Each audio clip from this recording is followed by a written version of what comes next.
Olá, crianças, bom dia! E aí, hein?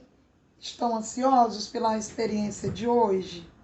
Olha, a tia Rejane trouxe uma experiência bem legal.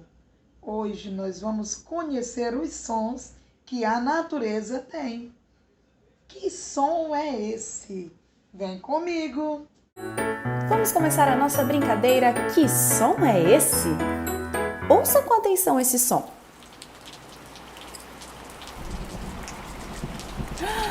Você acertou se você respondeu que esse é o som da chuva. Muito bem, vamos agora para o nosso próximo som.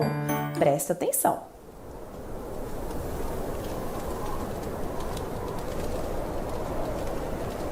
Esse som é mais difícil. É o som da neve caindo. Que legal esse som! Mas vamos para o próximo e esse é mais fácil.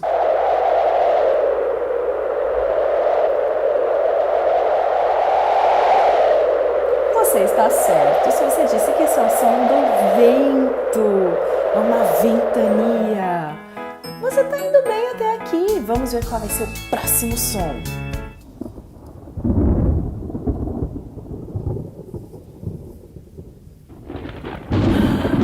O som do trovão.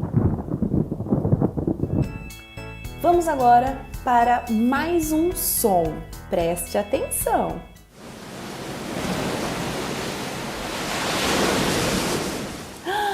É o som do mar. Olha que som legal que o mar faz.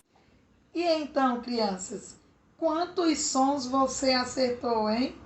Agora, com a ajuda da mamãe, faz um rabisco bem lindo, um colorido bem bonito e manda no grupo do som que você mais gostou. Se foi o som da chuva, você desenha, rabisca a chuva caindo.